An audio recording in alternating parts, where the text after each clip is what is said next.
20-25 tane var falan. İlgi duyduğum için yani bu işe işte fidanların şeyini yani dikmesini şeyini yani millete faydalı olması için, millet kendine şey yapması için bir çare yani bir şey bulmak için yaptı.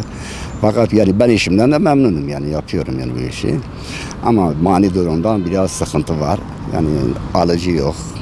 Yani şey yapamıyorlar mesela şu an. Bizim burada meyvenin her çeşidi var. Elma, armut, kayısı, kiraz, vişne, şeftali, cennet hurması. Ondan sonra tut.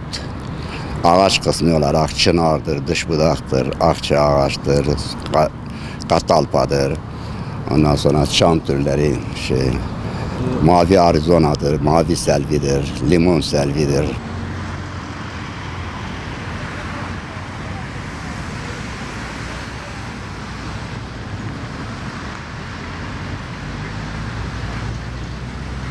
Yani meyvenin her çeşidi burada oluyor yani. Köylüler meyveleri şey yapıyorlar, meyve alarak. Resmi kurumdan çınardır, akça ağaçtır, dışbudaktır, katalpadır. Ondan sonra çınar yapraklı duttur, çam türleri de mavi arizonadır, mavi limon selvidir. Üç toplar yani palmiye yani tüylü palmiye gidiyor burada. Zeytin gidiyor. Şu an yani mesela eskisi gibi de yani şu an köylüler de mesela az çok dikmeye başladılar yani her çeşit var yani köylerde de var. Şehirde de var yani dikiyorlar mesela bu sitelerde var. Ondan sonra villalar da yapılmış karşı tarafta, fakültenin öbür tarafına her tarafta ekiliyor yani şu an çok yani rağbet var yani yapılıyor yani. Mesela enerjisi var mesela bu limon çamların her türlü mesela enerji şeyleri var mesela kokusudur şeyleri var yani limon şeyleri her çeşit yani bunlar sağlıklı bir şeydir yani olsa yani öneriyoruz yani her tarafa dikilmesini öneriyoruz yani. Bunlar Bursa'dan, İzmir'den, Adapazarı'ndan, Kocaeli'nden geliyor, Yalova'dan, Adana'dan, Hatay'dan geliyor, Malatya.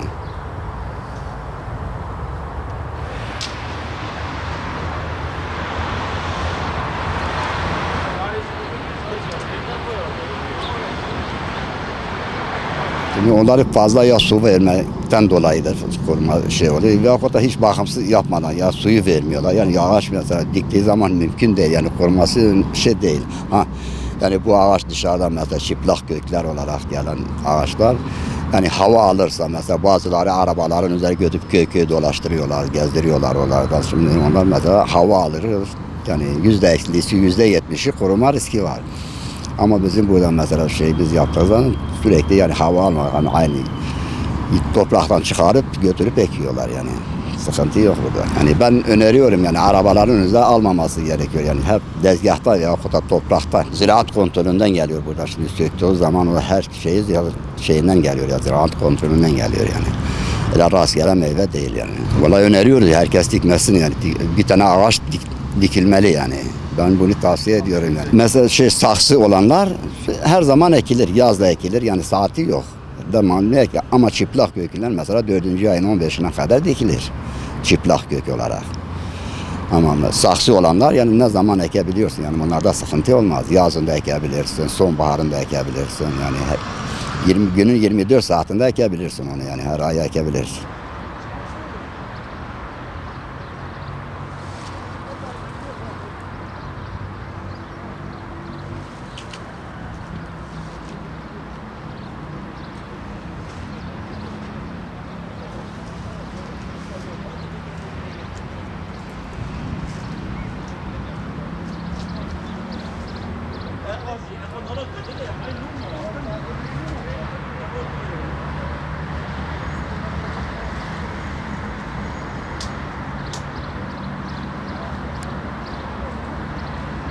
Çam ağacı mesela 50 liradan başlıyor.